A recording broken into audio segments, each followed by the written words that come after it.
Hello children, welcome to असा education.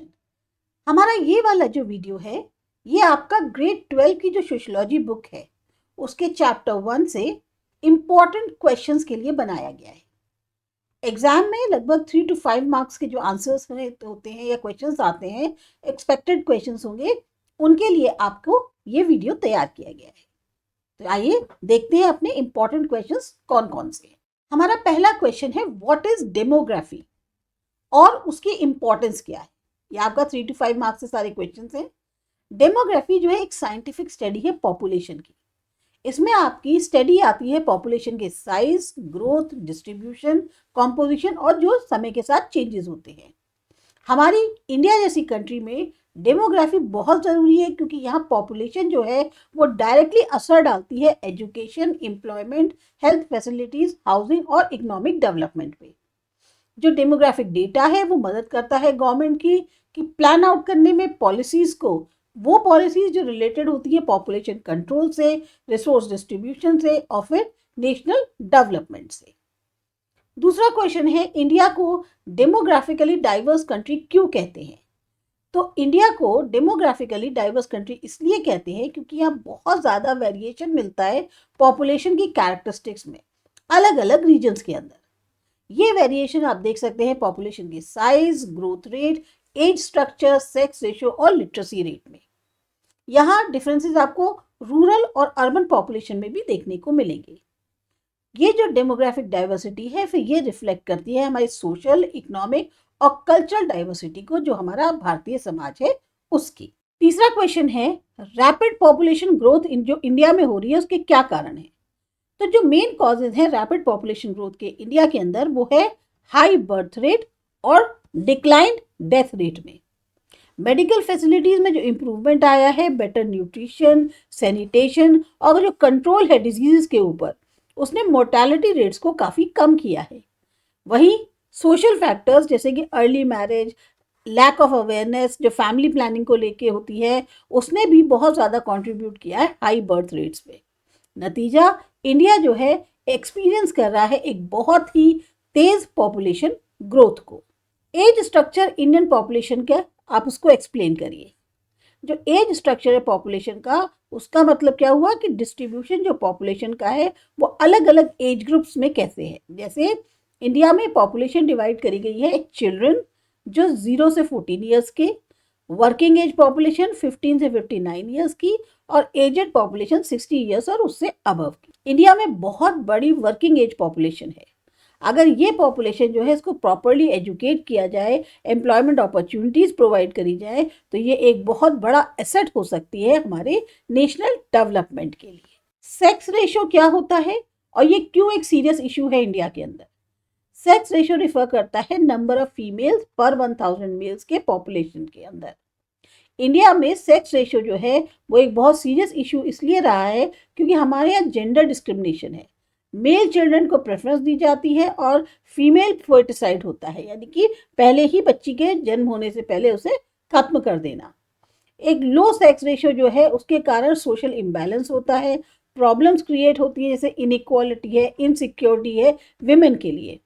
अगर हम सेक्स रेशियो को इम्प्रूव करेंगे, या बहुत ज़रूरी माना जाता है सेक्स रेशियो को इम्प्रूव करना, ताकि समाज में जो है सोशल हार्मनी बनी रहे और जो नेशनल यूनिटी है वो भी बरकरार रहे। लिटरेसी की क्या इंपॉर्टेंस है नेशनल यूनिटी को प्रमोट करने में। लिटरेसी हमेशा एक इम्पॉर्टेंट रोल प्ले करती है नेशनल यूनिटी को प्रमोट करने में। एजुकेशन से अवेयरनेस क्रिएट होती है लोगों के बीच में उनके राइट्स और ड्यूटीज़ को लेकर। ये इक्वालिटी को प्रमोट करती है, सोशल इवल्स को रिड्यूस करती है, सिटीजन्स को समझने में मदद करती है, जो हमारे यहाँ की कॉन्स्टिट्यूशनल वैल्यूज़ हैं। जो पढ़े लिखे लोग होते हैं वो ज़्यादा रिस्पेक्ट करते हैं डाइवर्सिटी को, पॉजिटिवली पार्टिसिपेट करते हैं डेमोक्रेटिक प्रोसेसेस में, जिससे हमारी नेशनल यूनिटी को मजबूती मिलती है। रूरल और अर्बन पॉपुलेशन जो इंडिया की है उसके बारे में आपको डिस्टिंग्विश करना है। रूरल पॉपुलेशन इंडिया की मेनली डिपेंड करती है एग्रीकल्चर पर और उससे संबंधित एक्टिविटीज़ के लिए, अपनी जीविका के लिए। अर्बन पॉपुलेशन वहीं बहुत ज़्यादा एंगेज होती है इंडस्ट्री और सर्विस सेक्टर्स में। यहाँ पर आपको बेटर फैसिलिटीज़ मिलेंगी, जैसे education, health care, employment opportunities. इन्हीं डिफरेंसेस के कारण रूरल एरियाज से जो है लोग माइग्रेट करते हैं अर्बन एरियाज में, और इसी वजह से सोशल और इकोनॉमिक चैलेंजेस जो हैं वो क्रिएट होते हैं। नेशनल यूनिटी से आप क्या समझते हैं, उसकी क्या इंपॉर्टेंस है? नेशनल यूनिटी मतलब हुआ एक आपके मन में फीलिंग होना एकता का, एक ऐसी कि ये जो लोगों के बीच में एक भावना कि ये कंट्री हमारी है और हम सब एक हैं, भले ही आपकी लैंग्वेज, रिलीजन, कास्ट और कल्चर में डिफरेंस क्यों ना हो।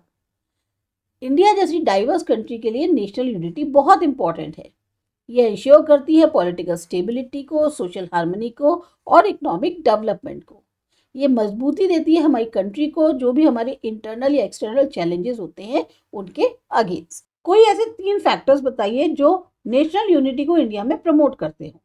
तो बहुत सारे फैक्टर्स हैं, उनमें से जैसे कॉन्स्टिट्यूशन ऑफ इंडिया है वो इक्वालिटी, जस्टिस और फंडामेंटल राइट्स प्रोवाइड करता है अपने सिटीजन्स को। जो डेमोक्रेटिक सिस्टम है वो लोगों को अलाउ करता है अलग अलग बैकग्राउंड्स के कि वो गवर्नेंस में पार्टिसिपेट करें। एजुकेशन और जो नेशनल सिंबल्स हैं जैसे नेशनल फ्लैग है, एंथम है, ये एक सेंस ऑफ यूनिटी जो है लोगों के बीच में क्रिएट करता है। कौन कौन से मेजर चैलेंजेस हैं नेशनल यूनिटी के लिए इंडिया के अंदर? इंडिया बहुत सारे चैलेंजेस फेस करती है नेशनल यूनिटी को लेकर। इसमें पॉपुलेशन एक्सप्लोजन, कम्युनलिज्म, रीजनलिज्म और इकोनॉमिक इनइक्वालिटी है। इलिटरेसी और लैक ऑफ अवेयरनेस, ये भी जो फीलिंग है यूनिटी की उसको कमज़ोर करते हैं। ये चैलेंजेस क्रिएट करते हैं डिवीजन सोसाइटी में, और इनको ज़रूर एक तरह से एड्रेस करना ज़रूरी है ताकि हमारी जो राष्ट्रीय अखंडता है, नेशनल इंटीग्रेशन, उसको जो है और ज़्यादा मजबूत किया जा सके। रिलेशनशिप बिटवीन डेमोग्राफिक डाइवर्सिटी और नेशनल यूनिटी आपको बताना है। डेमोग्राफिक डाइवर्सिटी एक नेचुरल फीचर है इंडियन सोसाइटी का, जबकि जो डाइवर्सिटी है वो एनरिच करती है हमारे कल्चर को कंट्री के, बल्कि साथ साथ वो चैलेंजेस भी क्रिएट करती है अगर उसे सही तरीके से मैनेज ना किया जाए। एजुकेशन, इक्वालिटी और इंक्लूसिव डेवलपमेंट पॉलिसीज के माध्यम से डेमोग्राफिक डाइवर्सिटी को ट्रांसफॉर्म किया जा सकता है एक सोर्स ऑफ स्ट्रेंथ में, जो हमारी नेशनल यूनिटी को प्रमोट करे बजाय उसमें डिविजन्स क्रिएट करने के। फिर है यूथ का क्या रोल है हमारी नेशनल यूनिटी को स्ट्रेंथन करने में। यूथ बहुत एक क्रूशियल रोल प्ले करते हैं हमारी नेशनल यूनिटी को स्ट्रेंथन करने में। ये प्रमोट कर सकते हैं यूनिटी रिस्पेक्ट करते हुए डाइवर्सिटी को, जो कॉन्स्टिट्यूशनल वैल्यूज़ हैं उनको फॉलो करें और डिस्क्रिमिनेशन को अवॉइड करें। अगर ये सोशल सर्विसेज में, डेमोग्राफिक एक्टिविटीज़ में और नेशनल बिल्डिंग प्रोग्राम्स में एक्टिवली पार्टिसिपेट करें तो यूथ जो है वो बहुत मदद कर सकते हैं एक यूनाइटेड और स्ट्रॉन्ग नेशन को क्रिएट करने के लिए। तो हमारे इस वीडियो में आपने इम्पॉर्टेंट क्वेश्चंस देखे। अब इसके बाद जो अगला वीडियो है वो भी इसी चैप्टर से रिलेटेड है, तो प्लीज़ देखना ना भूलें, आपके एग्ज़ाम में बहुत हेल्प मिलेगी। आप सब्सक्राइब करिए आसा एजुकेशन, और इसी तरह के वीडियोस हम आपको और प्रोवाइड करते रहेंगे।